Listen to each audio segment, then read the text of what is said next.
Hello guys, मैं इंद्रेश अपने YouTube channel Indresh GS classes में आप सभी का स्वागत करता हूं। तो दोस्तों, आज हम लोग क्या देखेंगे, जो हमारा जीके जीएस यूपी पुलिस के लिए जो हमारी क्लास चल रही थी, यूपी पुलिस के लिए, ठीक है, यूपी पुलिस वालों के लिए और एसएससी जीडी, यूपी पुलिस और एसएससी जीडी, एसएससी जीडी वालों के लिए जो क्लास चल रही थी आपकी जीके जीएस प्लस हिंदी और रीजनिंग का प्रैक्टिस सेट चल रहा था आपका, ठीक है। वह कंटिन्यू थोड़ी सी दिक्कत हो जाने की वजह से क्लास आपको नहीं प्रोवाइड कर पा रहा था मैं, जो है, ठीक है। चलिए, आज से आपको कंटिन्यू क्लास देखने को मिलेगी। आप लोग जितना सपोर्ट कर रहे थे उतना करिएगा, ठीक है। पहला क्वेश्चन आप लोगों के सामने, थोड़ा सा बैकग्राउंड में आवाज़ आएगी तो आवाज़ को आप लोग क्या करेंगे, नेगलेक्ट करेंगे। भारत के संविधान में निम्न में से किसके विरुद्ध अभियोग चलाने का प्रावधान नहीं, मतलब भारत का जो संविधान है किसके विरुद्ध आप महाभियोग नहीं चला सकते हैं। राष्ट्रपति के प्रति राष्ट्रपति के महाभियोग की प्रक्रिया ली गई है, ठीक है। राष्ट्रपति जो होता है इस पर महाभियोग महाभियोग की प्रक्रिया अपनाई गई। कहाँ से ली गई है? यूएसए से, ठीक। कहाँ से ली गई है?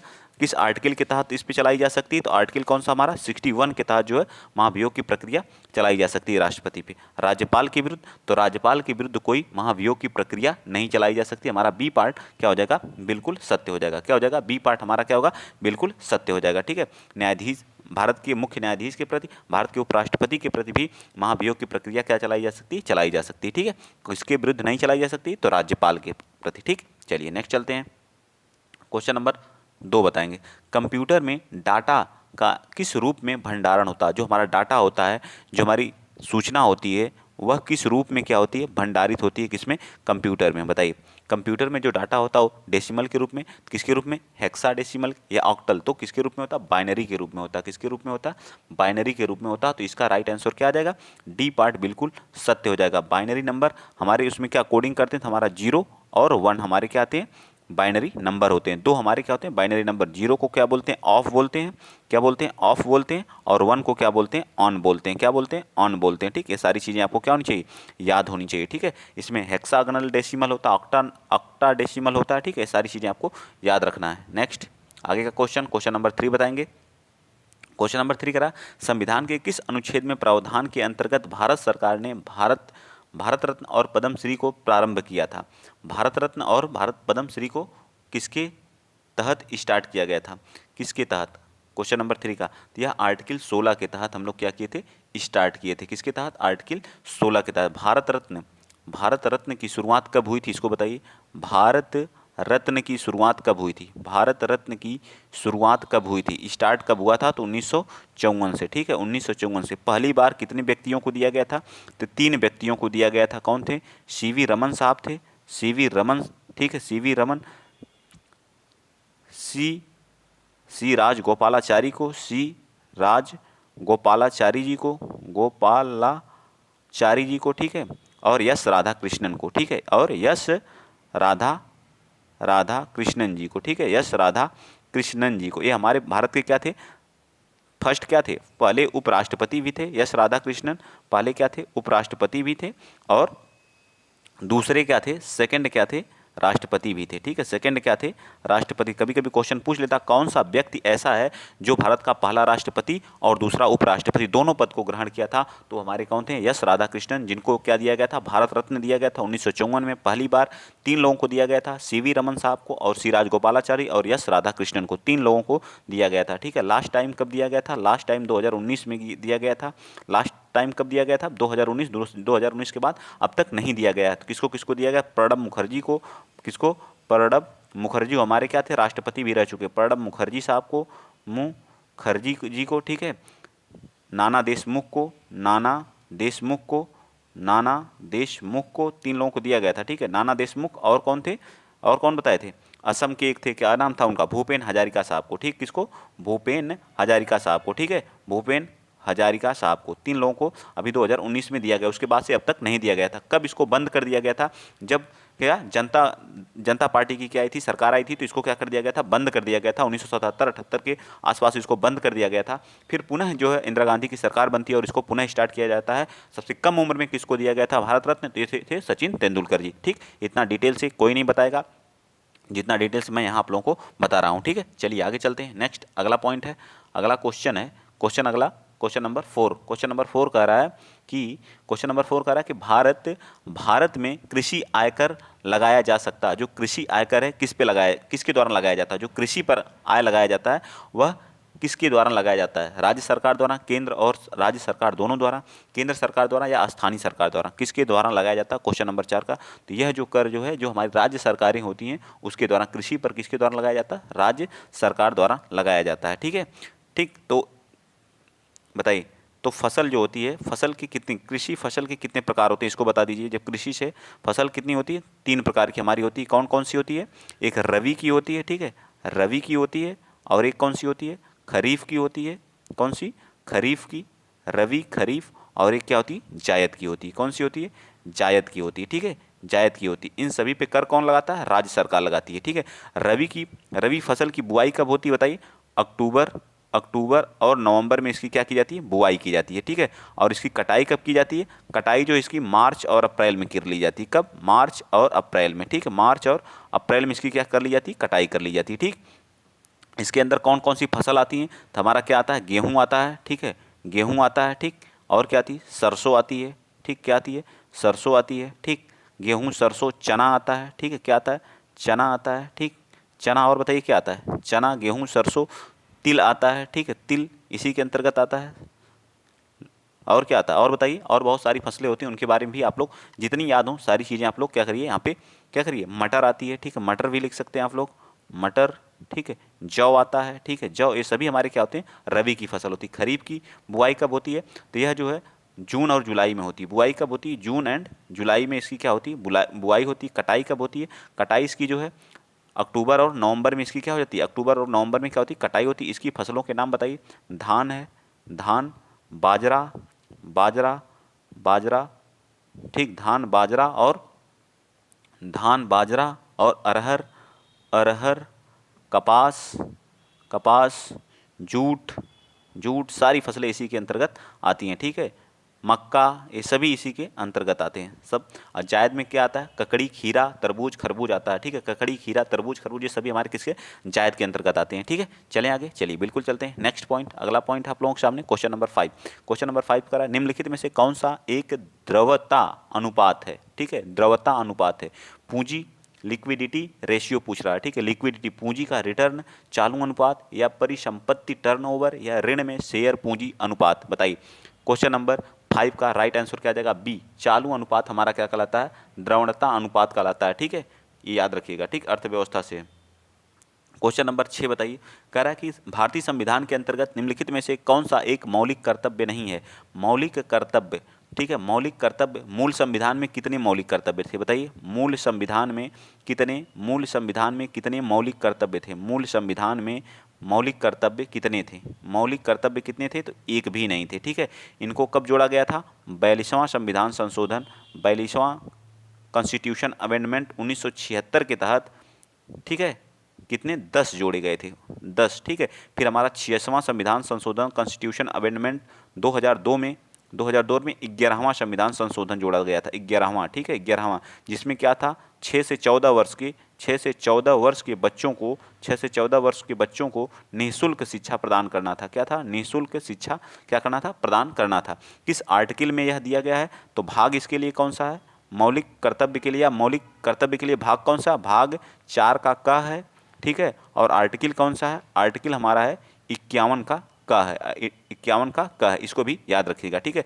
वोट, लोक चुनाव को वोट डालना है, तो इसका यही हमारा क्या? मौलिक कर्तव्य नहीं है, ठीक है, यह हमारा मौलिक कर्तव्य नहीं है, ठीक है। फंडामेंटल क्या है? राइट है, ठीक है। संविधान को मानना एवं उसके आदर्शों की कद्र करना, लोक संपत्तियों की सुरक्षा, वैज्ञानिक कागजों को विकसित करना, ये सभी हमारे क्या है? मौलिक कर्तव्य है। तो ये सारी चीज़ें जो डिटेल से लिखी गई हैं इसको याद कर लीजिएगा, ठीक है। चलिए नेक्स्ट चलते हैं, क्वेश्चन नंबर 7 बताएंगे। अगला क्वेश्चन कह रहा है कि निम्नलिखित में से किस क्रांति ने तिलहन उत्पादन में वृद्धि की थी? कौन सी? तो यह हमारी पीली क्रांति थी, ठीक है। तो आप यहाँ बता दीजिएगा, इसका राइट आंसर क्या आ जाएगा? डी पार्ट हमारा बिल्कुल। तो आप बताइए पीली क्रांति किससे संबंधित है? बताइए, मैं थोड़ा सा यहाँ कुछ क्रांतियाँ लिख दे रहा हूँ। पीली क्रांति किससे है? पीली क्रांति, चलिए लिखिए फटाफट, आप लोग नोट बनाइए। पीली क्रांति किससे है? याद करते रहिएगा। पीली क्रांति किससे है? तिलहन से, तिलहन से, ठीक है, याद रखिएगा किससे? तिलहन से, ठीक है। श्वेत क्रांति किससे है? श्वेत क्रांति, श्वेत क्रांति बताइए फटाफट। श्वेत क्रांति किससे? दुग्ध उत्पादन से। किससे है? दुग्ध उत्पादन से, ठीक, किससे? दुग्ध उत्पादन से। हरित क्रांति किससे है? हरित क्रांति किससे है? हरित क्रांति किससे है? हरित क्रांति बताइए फटाफट। हरित क्रांति किससे है? खाद्यान्न उत्पादन से। किससे है? खाद्यान्न उत्पादन से, ठीक, खाद्यान्न उत्पादन से। और बताइए गोल क्रांति किससे है? गोल क्रांति किससे है? गोल क्रांति किससे है बताइए? गोल क्रांति किससे है? आलू से है, ठीक है, आलू उत्पादन से, ठीक है। गुलाबी क्रांति किससे है? गुलाबी क्रांति किससे है? गुलाबी क्रांति किससे संबंधित है? झींगा उत्पादन से। किससे है? एक मिनट, झींगा उत्पादन से ना। झींगा नाम की क्या होती है? मछली होती है। झींगा उत्पादन से। किसके? झींगा उत्पादन से। लाल क्रांति किससे है? लाल क्रांति किससे संबंधित है? लाल क्रांति किससे संबंधित है बताइए?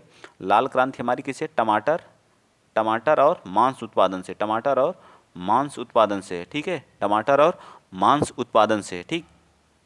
इतनी क्रांतियां आप लोग याद रखिएगा, और बाकी पड़ी हुई हैं तो आप याद रखिएगा। पीली क्रांति तिलहन से, श्वेत क्रांति दुग्ध उत्पादन से, हरित क्रांति खाद्यान्न से, गोल क्रांति आलू से, गुलाबी क्रांति झींगा से, और लाल क्रांति हमारे टमाटर या मांस उत्पादन से, ठीक है। चलें आगे, चलिए नेक्स्ट चलते हैं। अगला क्वेश्चन आप बताएंगे 8th क्वेश्चन नंबर 8 देखिए क्या करा।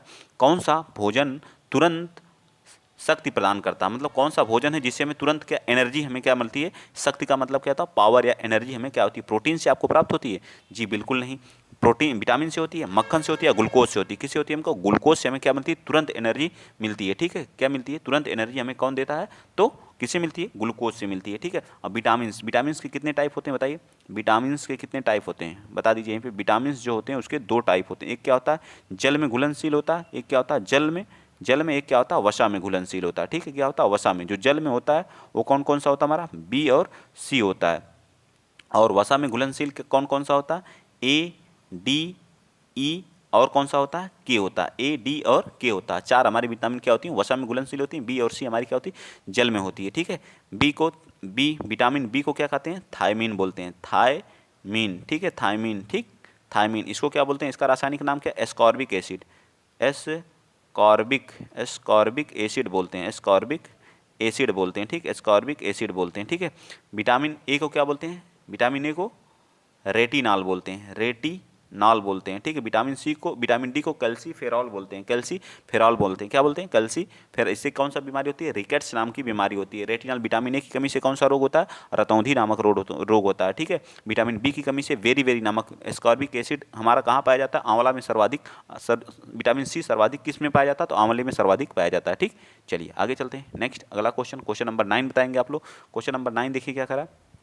उत्तर प्रदेश में बहुप्रशिक्षित वन डिस्ट्रिक्ट वन प्रोडक्ट के ई कॉमर्स से जोड़ने हेतु उत्तर प्रदेश सरकार ने किस कंपनी के साथ समझौता किया? जो वन डिस्ट्रिक्ट वन प्रोडक्ट है, ODOP बोलते हैं, ठीक है, वन डिस्ट्रिक्ट वन प्रोडक्ट। यह योजना कब स्टार्ट की गई थी?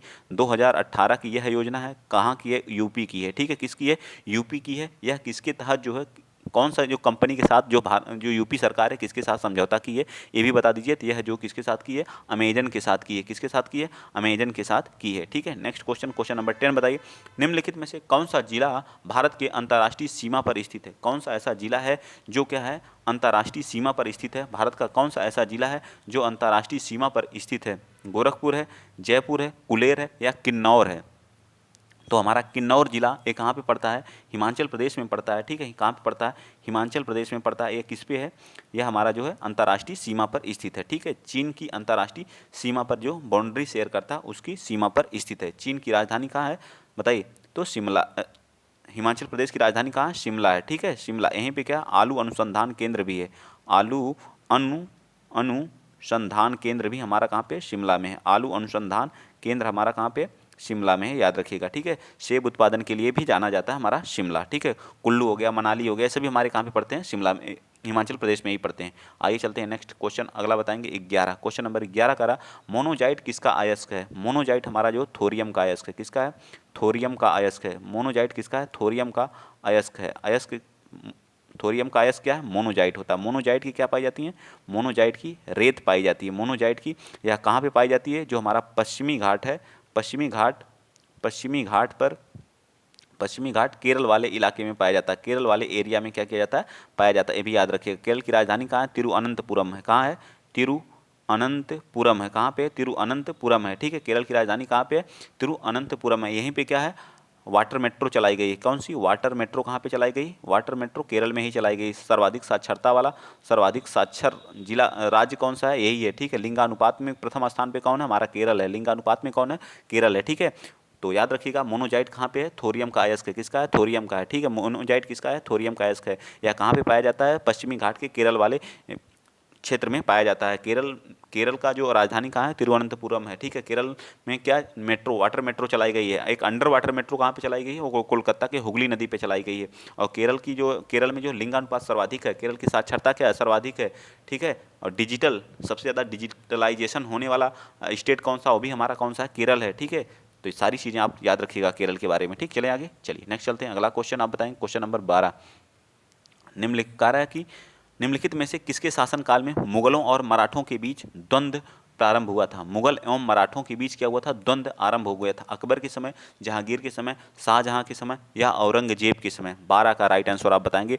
तो 12 का राइट आंसर क्या आ जाएगा? डी, औरंगजेब के समय जो है मुगल और मराठों के बीच क्या हो गया था? क्या हुआ था? युद्ध। इसके जिंदा पीर कहा जाता है। औरंगजेब को क्या कहा जाता है? जिंदा पीर कहा जाता था। इसके दरबार में सबसे ज़्यादा हिंदू क्या थे? हिंदू अधिकारी थे। सबसे ज़्यादा इसके दरबार में हिंदू रहते थे, ठीक है। इसको जिंदा पीर के नाम से भी जाना जाता था, ठीक। चलिए नेक्स्ट चलते हैं। अगला क्वेश्चन, क्वेश्चन आप बताएंगे 13। कह रहा है कि वर्ष 2021-22 के लिए switch brokerage company UBS security India की रिपोर्ट के अनुसार भारत की आर्थिक विकास दर अनुमानित की गई है। 2021 की है जो है, तो इसको तो नेगलेक्ट ही कर देना चाहिए। हमको क्या चाहिए इस समय? 2022-23 की, 2022 और 23 की हमको बतानी चाहिए, ठीक है। कौन सा होगा बताइए? इसके अनुसार आप बता दीजिए। 13 का राइट आंसर क्या जाएगा? 9 पॉइंट समथिंग है, ठीक है। 9.5 है, ठीक। नेक्स्ट चलिए, 2000 क्वेश्चन नंबर 14 क्या करा कि एक सहकारी समिति के गठन के लिए न्यूनतम कितने सदस्यों की आवश्यकता हो? एक सहकारी समिति अगर आपको गठित करना है तो न्यूनतम पूछा है, मैक्सिमम कितने भी हो सकते हैं। न्यूनतम कितने सदस्यों की आवश्यकता होती है? तो 10 सदस्य की। कितने? 10 सदस्य की आवश्यकता होती है। 14 का राइट आंसर क्या आ जाएगा? बिल्कुल डी पार्ट। पश्चिमी घाट, पश्चिमी घाट है क्या है? पहाड़ है। जो पश्चिमी घाट है पठारों का ढलान है। क्या है?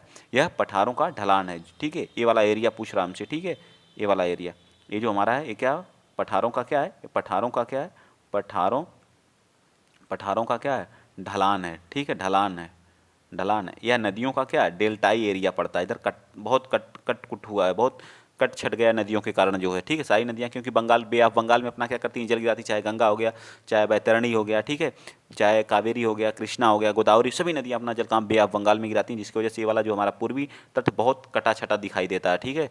चलिए आगे चलते हैं। नेक्स्ट क्वेश्चन, क्वेश्चन आप 16 बताएंगे। क्वेश्चन नंबर 16 क्या कर रहा है? अपने स्वयं के प्रयोग के लिए मालिक द्वारा किए गए वस्तुओं के मूल्य को किस खाते में क्रेडिट किया जाता है? अपने स्वयं के प्रयोग के लिए मालिक द्वारा किए गए वस्तुओं के मूल्य को किस खाते में क्रेडिट किया जाता है? इसको आप बताना। Question number 16। तो इसको जो हम लोग खरीद खाता कहते हैं। क्या कहते हैं? बिक्री या खरीद खाता कहते हैं। क्या कहते हैं? खरीद खाता कहते हैं, ठीक है।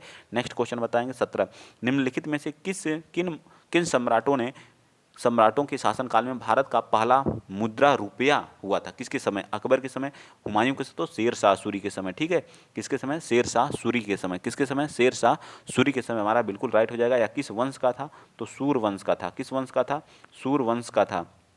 इसका मकबरा कहाँ पे बना हुआ है? सासाराम बिहार में, ठीक है। सासाराम बिहार में इसका क्या स्थित है? मकबरा स्थित है, ठीक है। सासाराम बिहार में क्या इसका मकबरा, ठीक है, मकबरा स्थित है। सासाराम बिहार में इसका क्या है? मकबरा भी स्थित है, ठीक। याद रखिएगा आप लोग। चलिए नेक्स्ट चलते हैं। क्वेश्चन नंबर आप बताएंगे कौन सा? क्वेश्चन नंबर 18 बता दीजिए। शहद का प्रमुख घटक है। शहद में क्या पाया जाता है? ग्लूकोज पाया जाता है, सुक्रोज पाया जाता है, माल्टोज पाया जाता है, फ्रक्टोज पाया जाता है। तो क्या पाया जाता है? तो हमारा फ्रक्टोज पाया जाता है, ठीक। क्या पाया जाता है? फ्रक्टोज पाया जाता है, याद रखिएगा। क्वेश्चन नंबर 19 भी बता दीजिए यहीं पे। निम्नलिखित में से कौन राजस्व व्यय का एक उदाहरण है? मतलब राजस्व व्यय में क्या करता है? इसका एक एग्जाम्पल है। फैक्ट्री सेट का निर्माण, जमीन की खरीद, एक प्रिंटर की मरम्मत, एक नए मशीन की स्थापना। कौन सा जो है क्या है राजस्व व्यय के अंतर्गत आता है? जमीन की खरीद तो आता नहीं है, फैक्ट्री व्यय ये भी नहीं आता है, ठीक है। एक मशीन की एक नए मशीन के साथ जो आता है हमारा जो है एक प्रिंटर, अगर सरकारी कंपनी का ख़राब हो जाता है, सरकारी जो हमारे हैं जो है सरकार में लिप्त हैं जो प्रिंटर, तो उसका क्या आता है? मरम्मत हमारी क्या आता है? राजस्व व्यय पे का क्या है? एग्जाम्पल है, ठीक है। नेक्स्ट अगला क्वेश्चन आप बता देंगे। ये आज का लास्ट है, अगला हम दे देंगे आपको होमवर्क के रूप में, ठीक है। 21वां, ठीक है। बताइए 20 क्वेश्चन आज हम लोग करेंगे, ठीक। तो इसका राइट आंसर क्या था? सी था। इसका बताइए निम्नलिखित में से किसमें कार्बन नहीं होता? तो आपका डायमंड, जो हमारा डायमंड होता है उसमें भी पाया जाता है, ग्रेफाइट में भी पाया जाता है, कोयला में भी पाया जाता है, अर्थात इनमें से कोई नहीं है, ठीक है। डायमंड में भी पाया जाता है, ग्रेफाइट में भी पाया जाता है, कोयले में भी पाया जाता है हमारा कार्बन, और इनमें से कोई नहीं। लास्ट क्वेश्चन आपका, उत्तर प्रदेश के किस जिले में सर्वप्रथम सोलर ऊर्जा संयंत्र प्रारंभ किया गया था? कहाँ पे जो है इसका होमवर्क है, आप लोग बताएंगे, ठीक है, ये होमवर्क है। और एक क्वेश्चन है, कौन सा ऐसा जिला है जहाँ पे तैरता हुआ सौर संयंत्र स्थापित किया गया अभी हाल ही में, इसको भी बताएंगे आप लोग। औरैया के दिबियापुर में, याद रखिएगा, औरैया के दिबियापुर में जो है यह स्थापित किया गया है, ठीक है। तो आज के लिए इतना ही। अगर वीडियो अगर आप लोगों को अच्छा लगा है तो प्लीज़ वीडियो को शेयर करिएगा, चैनल को सब्सक्राइब कर लीजिएगा और कमेंट में इस क्वेश्चन का आंसर जरूर बताइएगा। जय हिंद, जय भारत।